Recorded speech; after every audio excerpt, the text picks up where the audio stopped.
Hey, hey. So the last section of this verse, Romans 15:13.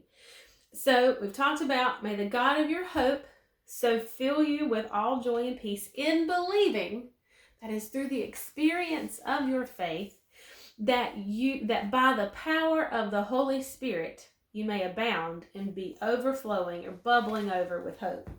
See, I love so many things, but particularly here, that the way we're going to be bubbling over and full of hope is by the power of the Holy Spirit.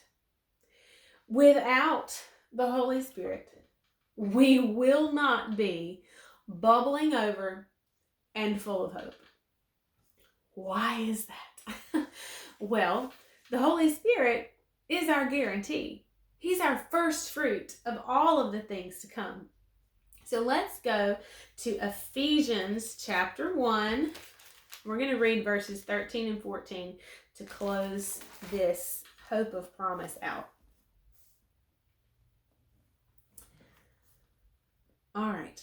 In him, you also who have heard the word of truth, the glad tidings or the gospel of your salvation, and have believed in and adhered to and relied on him, you were stamped with the seal of the long-promised Holy Spirit. Now, did you hear, and we've talked about this, in the Amplified Version, where it says, for those of you who have heard the word of truth of your salvation and you have believed. Well, it doesn't just leave it at that, but to believe, in order to believe, and it did the same thing with Romans, in believing, we adhere to and we rely on him. We trust in him. Remember that? Stuck like glue. That adhered to.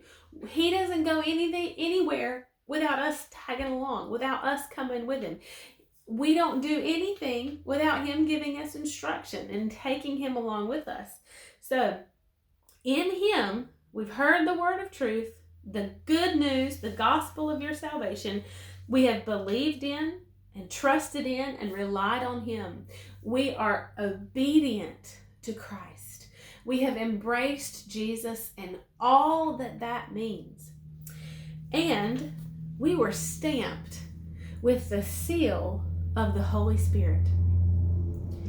That Spirit, that Holy Spirit, is the guarantee of our inheritance. The first fruits, the pledge and foretaste, the down payment on our heritage, in anticipation of its full redemption and our acquiring complete possession of it, to the praise of his glory.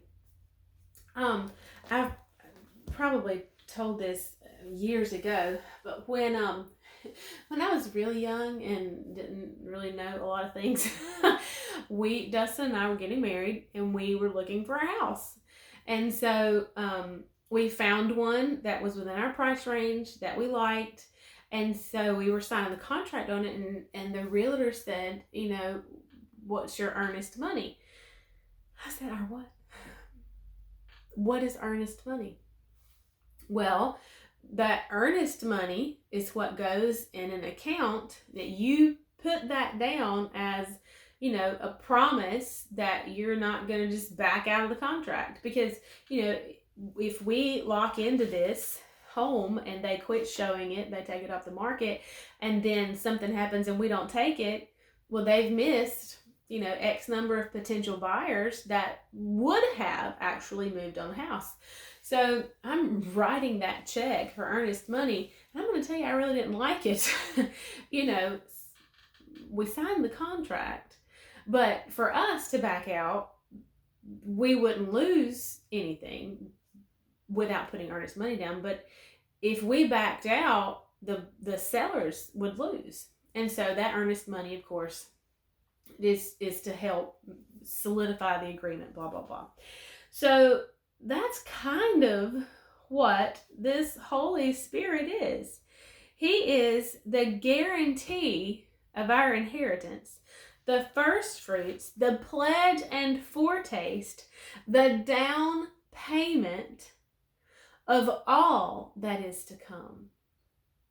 And He is with us. He is in us.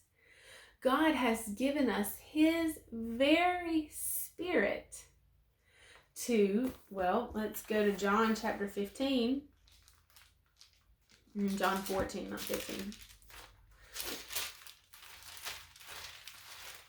And Jesus is telling His disciples, I'm going to go, but I'm going to send one. I'll ask the Father, and He'll give you another comforter, a counselor, a helper, an intercessor, an advocate, strengthener, and standby. He'll remain with you forever, and He is the Spirit of truth. That is the Holy Spirit. That is the one who lives on the inside of you and me. And He is the guarantee. He is the guarantee of what is to come. The first fruits and the down payment. And I don't know about you, but the Holy Spirit, He's just so good to me. So very good. And sometimes, if I really think about it, if the down payment is this good, how much over and above, surpassing greatness, more than I could ever ask or think, is what is to come. And that is the hope of promise. We'll finish up here tomorrow. I'll see you then. Bye, y'all.